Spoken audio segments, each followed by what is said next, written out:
Maka beliau mengatakan apa? Yakfi minal jazaa'i laka. Cukuplah balasan bagimu bahwa Allah menerima kekurangan sholatmu yang tidak khusyuk itu. Jadi sholat kita ini khusyuk nggak? Udah belajar ma'rifatullah lah ya. Jadi antum kira khusyuk itu dari awal, terus dalam hati nyebut Allah, Allah. Enggak, itu nyembah lafaz itu. Syirik juga kalau antum nyembah lafaz. Jadi kalau antum sholat nih bayangin lafaz ini nih. Ini yang kebayang lagi sholat. Ini huruf nggak? Makhluk ini, syirik kalau antum bayangin itu. Yang disembah yang punya nama ini. Ustadz, saya melihat ada cahaya, lafaznya begitu. Lah itu cahaya nama yang nempel di kolbumu. Jadi kolbu kita ini ketika tembus nama Allah, itu bergeser kayak dua batu, ces. Maka ada itu yang syawarikul anwar. Terbitlah cahaya. Cuma karena dia syawarik, syuruk itu setiap saat atau cuma di jam tertentu? Jam tertentu aja. Jadi kalau zikir, kenapa enaknya cuma kadang di depan, tengahnya udah enggak, akhirnya enggak jelas? Ya kadang-kadang begitu. Kemarin enak banget kok, sekarang biasa aja. Ya itu, namanya syuruk. Kadang dia terbit, kadang enggak. Suka-suka Allah yang punya nama. Ya kan? Maka orang-orang yang sudah bermakrifat sebelum zikir, dia sudah wusul sebelum menyebut. Itu sebabnya di majelis Maulana Abati, kenal dulu baru sebut, kenal dulu baru bisa ingat. Nah, untuk mengenal, aneh kalau kenalan nih, pertama, namanya siapa? Jangan begitu, biasa aja. Namanya siapa mas? Gitu kan? Ya nggak? Nah, Allah itu basa-basi sama kita. Kamu tahu nggak namaku siapa? Hal ta'lamu lahu samiyya. Walillahil asma'ul husna. Jadi Allah itu mesra sekali sama kita, akrab sekali. Allah malah yang nanya, ya kan? Baik.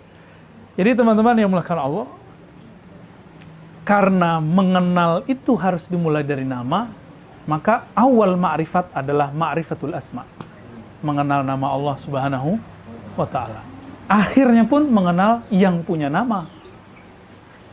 Yang punya nama bisa jadi namanya lebih banyak lagi. Coba nama Bang Dik doang, ternyata nama kecilnya Rizky itu. Di rumah dipanggil apa? Entong. Om Ganteng. Aduh. Enggak, waktu di kampung, di rumah Mbak, Bapak. Bengek. Bengek. Tuh, dia punya nama loh, Bengek. Kalau di sekolah dulu waktu Badung-Badung apa panggilnya apa? Woi. Woi. Tuh, itu panggilan semua. Kalau orang manggil woi, nyaut nggak? Nyaut. Allah itu dipanggil dengan semua bahasa, semua nama, semua lughat, semua lahjat. Allah itu bukan bahasa Arab murni loh. Dia bahasa lebih tua dari bahasa Arab. Masuk ke bahasa Suryani Ibrani, di bahasa Ibrani Elohim. Lafaz intinya ada di alif lam. Maka intinya ilmu ma'rifat itu kalau versi Maulana kan ada di alif kan. Kalau alif antara ada di bawah alif itu ada apa gitu. Nah, itu bagian beliau lah ya. Kita manas-manasin aja biar antum datang lagi malam Rabu kan. Karena aneh itu kulit-kulitnya doang. Nanti beliau yang jeroan-jeroannya masuk kan. Lebih merinding-merinding lagi kan. Jadi orang kalau nanya ini ada kitabnya ke sini, ada kitabnya gitu. Karena kalau beliau kan kitabnya di kolbunya. Nah, Play Store langit itu ketika diinstal itu masuknya ke kolbu. Kan saya menginstal nih, masuknya ke handphone kan. Mungkin nggak kita nginstal suatu tapi nggak ada emailnya. Harus ada nama email dulu kan. Itulah nama ruhani. Supaya ada, biar masuk ma'rifat tuh ada tempat masuknya. Antum harus kenal dulu nama ruhani. Maka nanti ada latihan dan itu wajib bisa berkoneksi dengan ruh kita sendiri. Nah itu yang disebut man arafa nafsahu. Ya. Kalau di thariqat biasa yang formal itu man arafa nafsahu itu cukup dengan mengenal sifat-sifat, tabiat-tabiat. Itu baru arafa nafsiyah. Nafs yang zahir, belum nafs yang ruhiyah. Ya. Nah, kayaknya di situ ada pertanyaan tuh. Apa pertanyaannya? Assalamualaikum warahmatullahi wabarakatuh. Ya luar biasa Bu ya. Sejak saya melihat di YouTube Buya menjelaskan tentang nama tubuh ruh. Saya banyak bertanya kepada guru-guru saya. Beliau mengatakan, ini bukan materi umum. Jadi saya dianggap lancang dong. Ini adalah kerahasiaan. Masya Allah. Maka pertanyaan saya, ketika seorang ibu sudah dihembuskan ruh bayi di situ, apakah sudah ada namanya? Atau kita akan mencari nama itu setelah kita mencari keilahian, agar senantiasa tubuh jasad dengan tubuh ruh ini selaras gitu. Tapi pertanyaannya di surat Al-Fajr, hei jiwa-jiwa yang tenang, datanglah kepadaku. Jadi sebenarnya ini nama ruh atau nama jiwa. Lalu jiwa ini apa? Ruh ini apa? Buya, mohon izin Buya. Pertanyaannya kelas profesor deh. Wah, ya dah. Baik, izin Syekh Mansur, nanti kalau kurang tolong ditambahin ya. Kalau mau pakai dalil atau langsung? Terserah. Tapi kan kita makhluk dalil ya, butuh dalil. Antum silakan cari surat Shot ayat 72. Nanti ketemu. Jadi di ayat sebelumnya Allah berfirman, sesungguhnya aku menciptakan bashar. Bashar itu tubuh ini. Tempatnya si nafsiyah. Tubuh ini bashar, sisi manusiawi. Aku ciptakan. Jadi Allah itu kasih kata kuncian yang sangat luar biasa.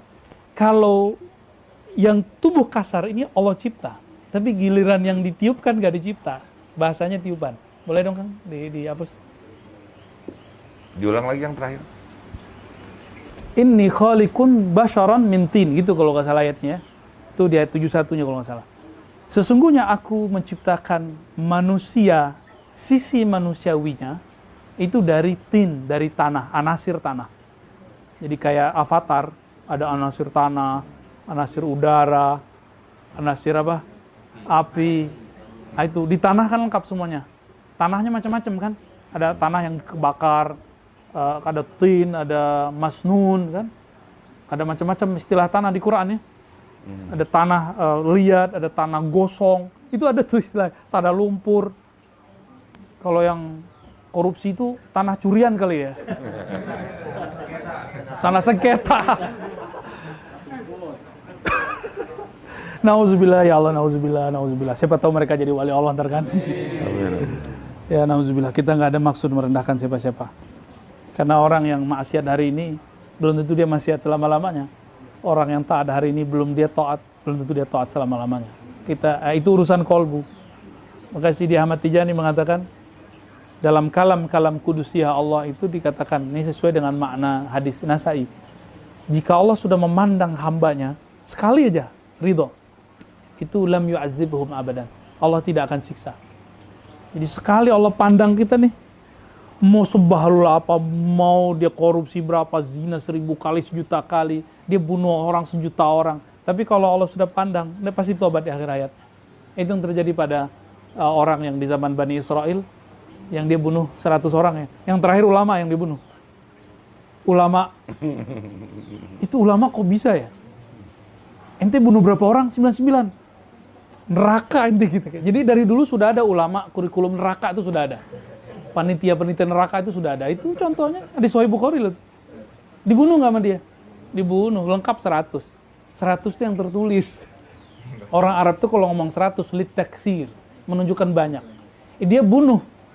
Gimana dengan dia selingkuh, zina, lebih banyak lagi. Dia maling. Nggak disebutin. Itu yang parah-parah aja. Yang parah disebutin. Yang pantas disebutin kan menyeramkan tuh. Aku udah bunuh 99. Coba kalau dia bilang, aku goda sekian gadis, Pak Kiai. Kan lucu. Nggak seru. Yang seru itu kalau dia bilang, saya sudah bunuh sekian orang. Ini jawara sakti. Ketika dia bilang, malaka minat tobat. Kamu nggak ada tobat. Itu belatinya langsung terbang. Set. Kepala langsung. Itu kepala terakhir ya. Tahu-tahu dengar ada wali Allah di ujung kampung. Datang ke sana. Ketika datang apa kata dia? Wahai Tuan Syekh, saya sudah bunuh 100 orang. Terakhir ulama. Bisa nggak tobat? Jawabannya apa? Malaka. Apa yang membuat kamu tertahan dari tobat? Girang, merinding, selamat. Tapi ada satu syarat. tinggalkan kampungmu, komunitasmu. Buat komunitas baru. Hobinya sama, tapi komunitasnya baru. Tapi di tengah perjalanan meninggal kan? Belum punya amal, masuk surga. Orang yang dia bunuh tadi, masuk neraka. Itu si ulama tadi, itu nggak ulama. Dia cuma zahirnya aja ulama. Ulama kok mutus rahmatullah kan? Jadi ketika di akhirat, itu ulama bingung. Loh, orang yang bunuh gua kok masuk surga? Bisa begitu ntar, Bang. Anda mau ngomong apa tadi ya? Tubuh tadi. Tubuh ya? Tubuh ruhania, Oke. jiwa. Ah, siap. Apa bedanya? Jadi ada yang dalam Al-Quran itu disebut bashar. Begitu bahasa Arabnya ya? Basharun. Ya. Ada ruh. Apa kata Allah? Inni khalik, aku cipta si manusia. Tapi giliran ruh, nggak ada cipta. Lafaznya apa? Tiup, hembus. Nafakh. Kalau ini Cipta. khaliq, cipta. Berarti ruh itu bukan dicipta. Nah, lalu apa bedanya? Ini bashar sisi manusiawi, ruh dengan jiwa itu ya. Ruh dengan jiwa,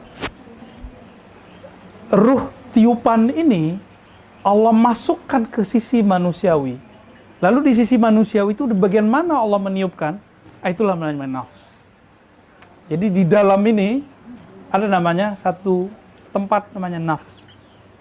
Dan itu rahasia Allah. Si bashar, kita nih manusia ini kan bashar nih.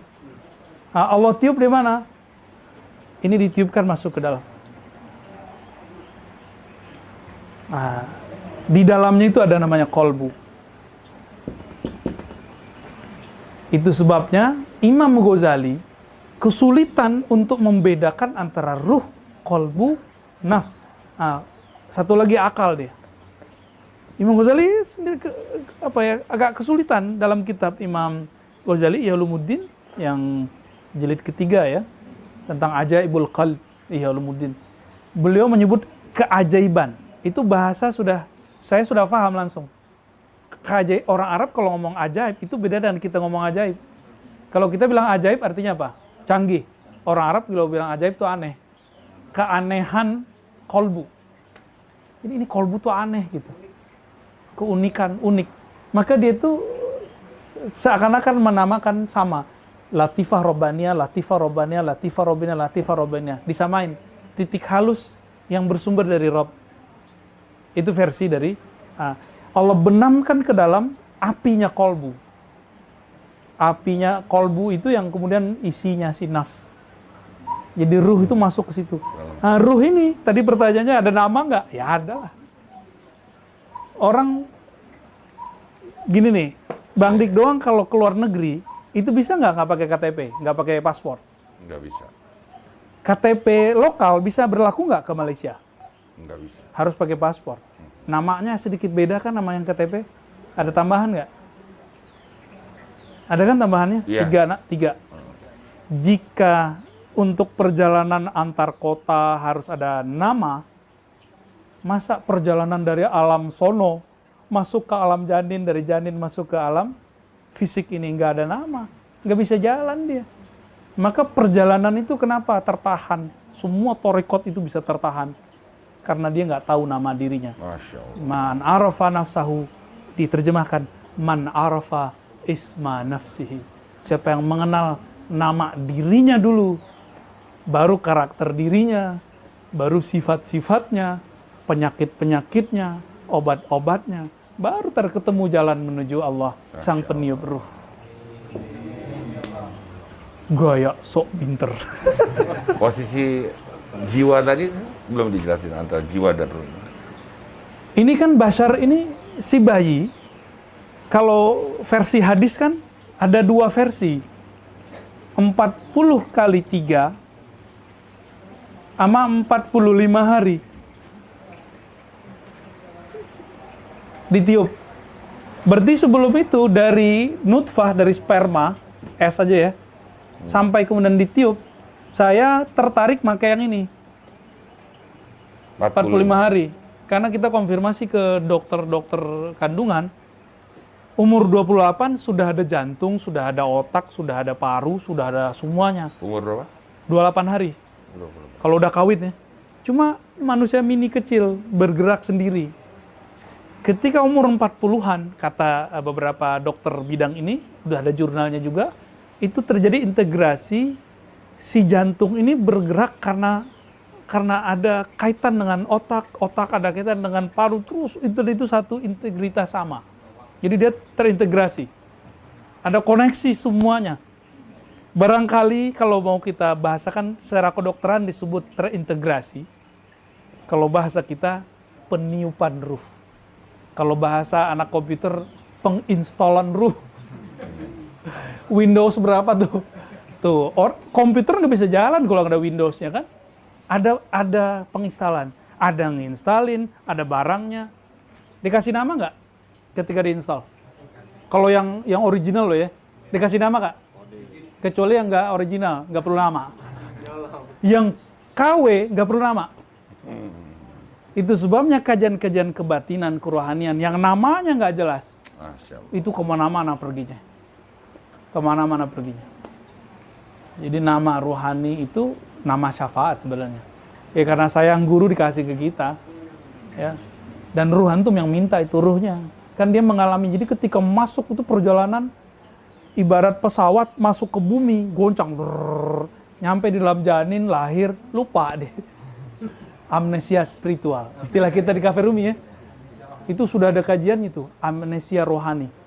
Di rohani mengalami amnesia. Itulah sebabnya kenapa Allah kirim para rasul. Para rasul sudah wafat. Lah Nabi ya Ba'di kan nggak ada lagi Nabi.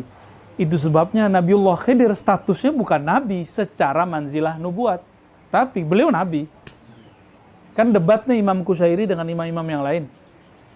Kata imam yang lain, Nabi Khidir Nabi. Nah ini dipakai mazhabnya oleh Imam Nawawi, pengarang Arba'in. Supaya nanti orang nggak berpikir Nabi Musa itu belajarnya sama wali. Ntar orang mikir wali lebih tinggi dari Nabi. Ini kekhawatiran Imam Nawawi, wajar, ahli akidah, ahli hadis, ahli fikih. Imam Qushairi, ahli akidah yang sudah konversi, naik dia ke ilmu ma'rifah. Apa yang terjadi sama beliau? Beliau ngomong begini, sekarang Khidir itu wali. Saya lama mikir, gak ngerti-ngerti. Di sini saya baru paham, ketemu Maulana Abati. Padahal hadis sudah kita hafal, gak ngerti-ngerti. La nabi ya ba'di, apa kata beliau? Tidak ada lagi nabi setelah aku. Maka semua nabi-nabi yang masih hidup, Nabi Idris kan masih hidup itu statusnya kalau turun ke bumi, statusnya wali. Jadi walaupun beliau ini pangkatnya 4, tapi jabatannya nggak ada. Gitu. Pangkatnya, bintangnya 4 nih, tapi nggak ada jabatan. Kalaupun jadi pejabat, ntar nggak tahu deh gimana. Nanti Nabi Isa turun. Masih ingat nggak hadis Sahih Bukhari? Apa kata Nabi? Betapa hebatnya kalian. Isa Al-Masih Nabiullah turun, tapi imamnya sholat subuh dari kalian. Kalau kita beruntung nih, Bang Dik nih. Kalau aneh beruntung, antum beruntung, umur kita panjang. Nggak mati kena COVID. Nggak mati karena virus-virus segala macam. Insya Allah amin ya. Insya Allah kita akan menyaksikan itu. Nabi Isa turun di Menara Putih Baido di Syam. Ketika masuk ke masjid, yang jadi imam dari kita, Al-Imam Al-Mahdi.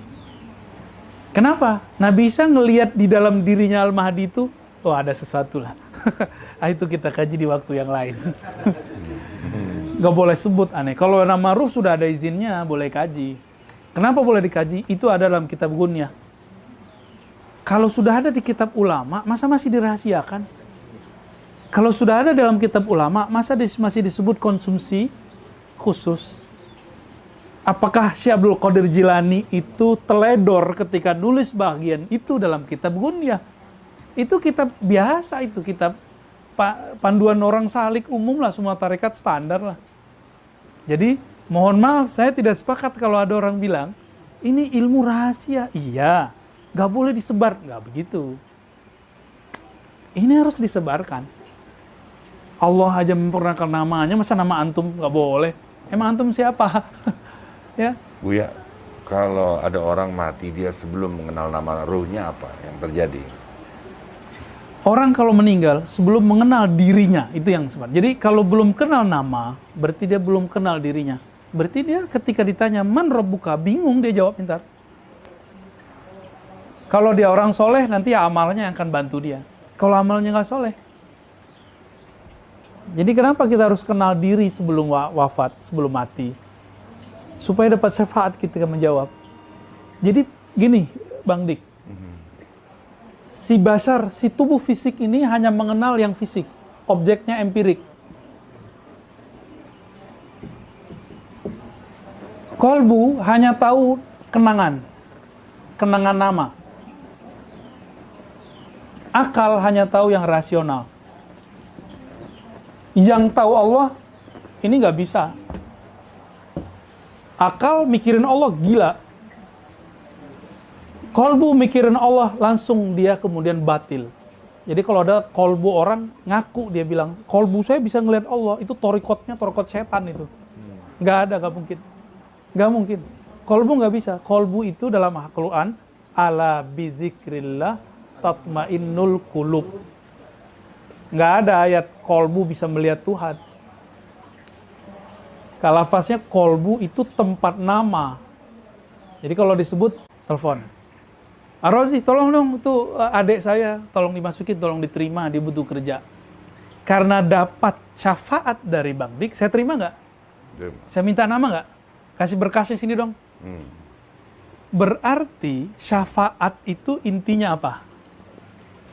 Mudah apa ya? Bukan. Pintu syafaat apa? Ma'rifat. Kenal. Jadi kalau kita nggak kenal dengan orang itu, kita nggak akan dapat syafaat. Itu yang disebut syafaatul uzma. Kalau hari ini kita nggak kenal nama Nabi, nggak bisa berkoneksi dengan Nabi, nggak kenal dengan nama Allah, terus dapat syafaat apa? Nah, itu sebablah ma'rifat itu kita bahas tadi, kaidahnya apa? Awalul ma'arif al-asma. Jadi awal ma'rifat itu adalah ma'rifatul asma. Awal ma'rifat itu adalah mengenal nama. Jadi kalau Rasul sudah kenal nama-nama kita, itu baru namanya syafaatul uzma. Oke, anggap Rasul kenal nama kita. Kita nggak kenal nama-nama kita gimana? Misalnya nih, namanya beliau apa? Abdurrahim Akmali. Dipanggil-panggil, misal anggap saya Rasul nih. Akmali. Bingung, nama saya Rizky, bukan Akmali. Ente salah orang. Ente kayaknya bukan Rasul deh. Bisa jadi begitu, Tar. Ya. Masa Rasul salah nama aneh? Berarti nggak kasaf ente. Kan bisa begitu, Tar kan? Katanya Rasul ini diperjalankan ke langit, ke aras, bisa diperjalankan ke masa depan. Masa nama aneh aja nggak tahu? Jadi orang-orang yang ngotot bahwa nama KTP dia itu yang nama, ya sudahlah, dapat syafaat. Siapa apa ntar ya? Bingung kita mau jelasin.